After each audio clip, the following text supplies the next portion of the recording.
Former Democratic presidential candidate Hillary Clinton had this to say when questioned this weekend at the Financial Times Weekend Festival on concerns about President Biden's age. Where he almost fell over coming down the stairs a day or two ago. He didn't use the railings. Jill wasn't there with him.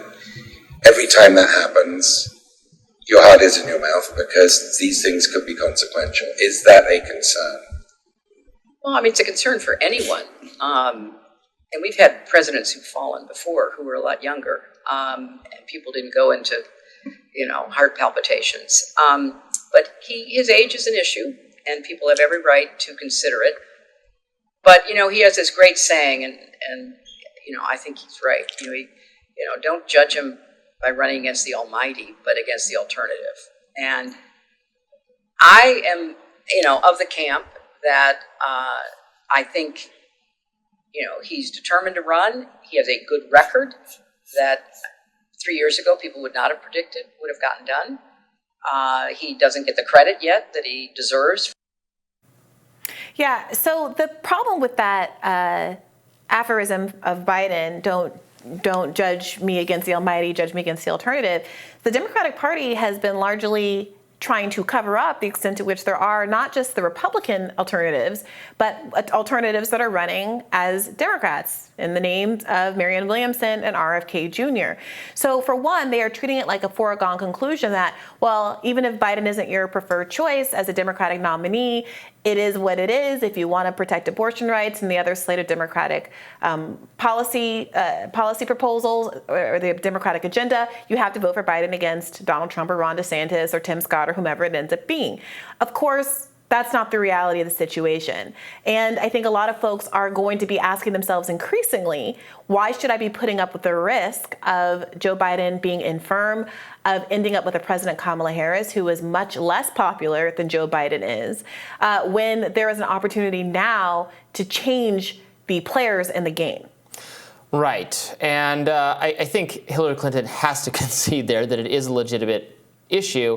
That's not a concession, although, that everyone makes. There's a lot of, we were talking about this New York Times framing from Charles Blow that it's like a made-up issue or people wouldn't care about it if they stop being polled about it, which I think is very naive. I think normie voters who aren't necessarily in tune with policy, like politicos are interested in policy. Very ideological voters pay a lot of attention to policy. A lot of normal people want to know, well, do I like the person? And yeah, the age is a relevant factor there. I mean, people ask questions about Ronald Reagan's age. They ask questions about Dwight David Eisenhower's age, going back 70 years. So that's always been a thing that like a normal voter is going to consider. When Biden was 10 years old. I'm sorry. Yeah. Look, so Charles Blow's kind of point in the New York Times, he acknowledges the way that Hillary did. People doing this so routinely makes me feel like it was poll tested in and of itself. But he makes this acknowledgement that, of course, everybody has the right to consider age. Okay, he notes that a recent, at the time, Washington Post poll found that 63% of those surveyed thought that Biden didn't have the mental sharpness to serve effectively. 43% said the same of Donald Trump, even though their ages are only a few years apart. To me, that speaks volumes. This is becoming a conversation about age to sidestep the extent to which it's really about his mental faculties. Bernie Sanders is older than all of them. No one's really asking any questions about his mental facilities. John Fetterman is younger than all of them, and there have been robust questions about his ability to serve because he suffered the stroke. Speak. So, I mean, I do think that there is a way that they are covering for the much more serious question of, can Joe Biden lead? Can Joe Biden beat Trump if he is not sharp enough in the debates?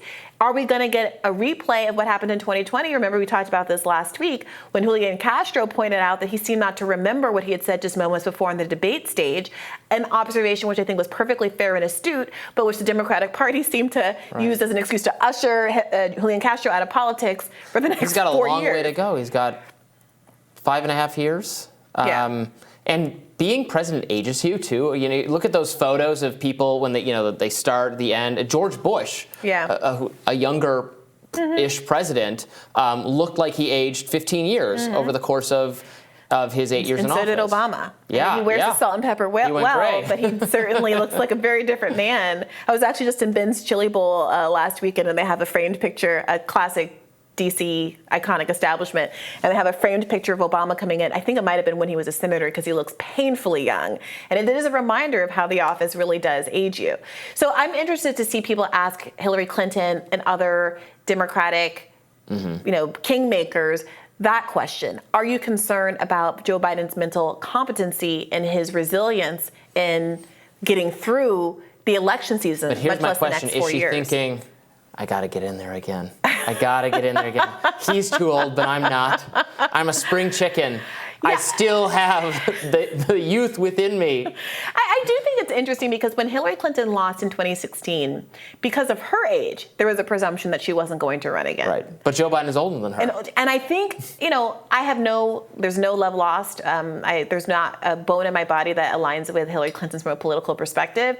But I do think there is, from a human level, an understandable resentment, perhaps, that Joe Biden is entitled to run again, that Bernie Sanders ran again, and the posture that she took, the presumed posture, was that this was it for me. And I wonder sometimes if she should have. Right. But she elbowed him aside. He was the vice president. He had more of a reason to run in 2016 than anyone else. But because she so had the party lined up behind her, and he was undergoing a little bit of a personal tragedy at the time, he didn't even really consider it very strongly, because he didn't want to fight with her, and she was determined to have it, even though he was the vice president. And it would have made more sense for Barack Obama to serve 8 years and then his vice president to run. As was the case with Bill Clinton and Ronald Reagan, not in the George W. Bush case, because his vice president, Dick Cheney, always said he had no interest in it, and it was a really not particularly popular fellow by the end. But Hillary Clinton demanded she have it, so he said, okay. So she doesn't have any right to complain now. She got her chance at it, and she blew it. And if it had been Joe Biden, you might have had 8 years of Joe Biden starting in 2016. Yeah, I wonder what would have happened if there hadn't been a rigged primary in 2016. If there hadn't been a rigged primary in 2020. Yeah. And if there weren't in the course of rigging a primary for 2024. In 2020, I don't quite know what would have happened if there had been a different Democratic candidate than Joe Biden. I'm not confident in what might have happened. I think in 2016, a different Democrat, you don't have to make that many different changes. You just have to actually campaign in Pennsylvania and Michigan with more vim and vigor than Hillary Clinton did. Thoughts. And I think I think it's likely a different candidate would have won. I have some thoughts about 2020. Polls indicated that Bernie had more strength. I'm sorry, obviously I worked for Bernie Sanders, but that's why I'm familiar also with what the polling data said. And the polling data said because he was stronger with independent voters and stronger with Latino voters, that he had a particular edge in some of the states that really mattered. Not states like South Carolina, which there was a lot of media crowing about Joe Biden winning, that we're never going to go for the Democrat in the general election anyway. But some of the states that people were hoping were increasingly swing states, states like Texas, some of these kind of southeast states, Arizona and the like, where Bernie performed really well. Remember, in Nevada, he won 70% of the Latino vote.